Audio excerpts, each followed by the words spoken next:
The Story Vault presents The Time Machine. Episode 1. The First Glitch. Rain patters softly against the frosted windows of a dimly lit laboratory. The low hum of machinery is punctuated by the rhythmic ticking of brass gears and the hiss of a nearby steam vent.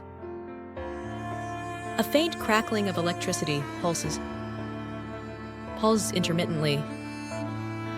This is it. Years of theories, failures, and relentless persistence, all leading to this moment. If I'm right, I'm about to change everything we think we know about time.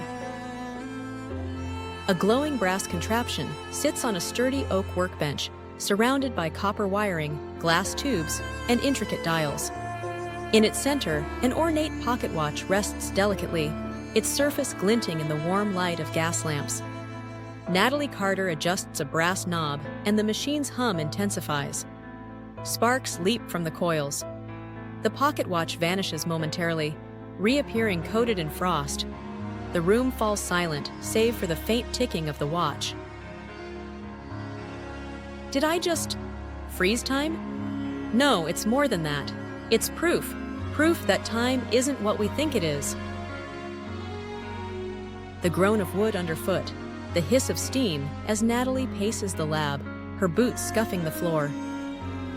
The rhythmic clicking of a metronome fills the background. Why isn't this working? I've recalculated every equation. Everything should be perfect. She throws a pencil onto a cluttered drafting table piled with blueprints and crumpled notes. A nearby steam valve releases a sharp hiss, as if mocking her frustration. Maybe I'm missing something obvious, or maybe I'm just chasing the impossible. She picks up a cracked leather notebook, a relic of her late father's work. The edges are worn, and the pages are filled with cryptic diagrams and hastily scrawled notes. Her voice softens. Father, what were you trying to tell me? You always saw time so differently. What am I not seeing? The faint crackle of a gramophone fills the air as a melancholy piano melody plays. Rain continues to patter against the windows, and the distant toll of a clock tower echoes faintly. Natalie sits by her desk, a porcelain cup of tea steaming beside her. She lifts the gramophone's needle briefly as the record skips. Her fingers linger on its brass horn as she murmurs to herself. Every note in a song exists together, but we only hear them one at a time. That's what time is. A song we're playing note by note.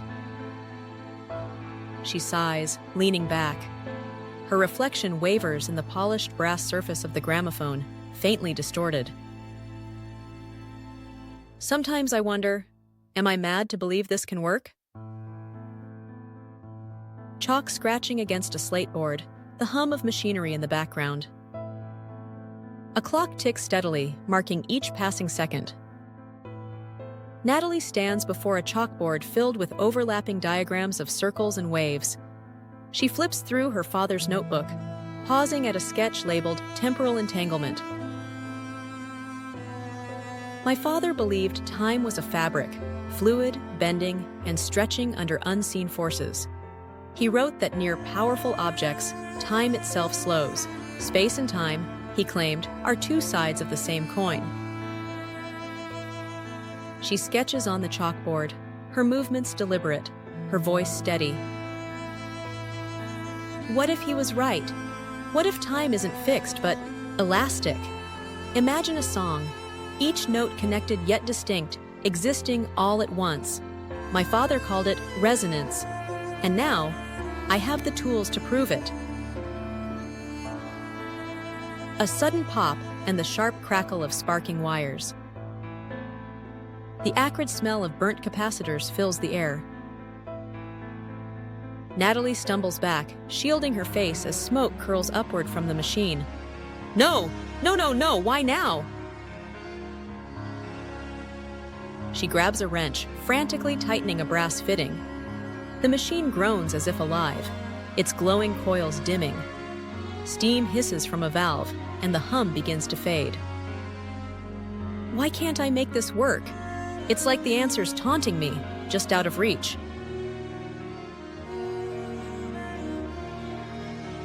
The steady drip of water echoes in the tiled bathroom. Steam fills the air, blurring the edges of the mirror as Natalie steps back from the sink, rubbing her temples. Natalie turns on the shower, letting the hot water run as she leans against the wall, her voice reflective. Time. It's not something you move through. It's like light, a wave and a particle. Maybe I've been thinking about this all wrong. She moves to adjust the towel rack, but her foot slips on the wet floor. She crashes to the ground with a thud. Ow! Damn it! As she sits up, rubbing her arm, her eyes widen in realization. Her voice shifts, growing excited. That's it! That's it! It's not about moving through time. It's about resonance, aligning with the right frequency of the now. She scrambles to her feet, grabs a towel to wipe her face, and rushes out of the bathroom, leaving a trail of steam in her wake. The gentle drip of water as Natalie emerges from the bathroom, her damp hair clinging to her face. A distant thunderclap rolls through the night. She rushes back to the lab, grabbing a piece of chalk and scrawling equations furiously onto the board. Her voice is filled with energy and hope. Time isn't a current, it's a symphony. Each moment is a note, already written into the song. The machine doesn't push me through time. It lets me play a different note. She pauses, stepping back to examine her work. Her breathing is heavy, but her expression is resolute. This could work. This has to work. The faint hum of the machine grows louder, and a strange distortion ripples through the air. Natalie's reflection in the brass framework wavers, subtly different for a moment before returning to normal. I must be tired. She shakes her head, returning to her calculations. Outside, the wind howls, and the clock tower strikes midnight. The machine's hum crescendos, sparks flying as the glowing coils pulse with energy. This changes everything. Time isn't a flow or a web. It's something much bigger, something we've barely begun to understand. She glances at her father's notebook, her expression hardening. What have I tapped into?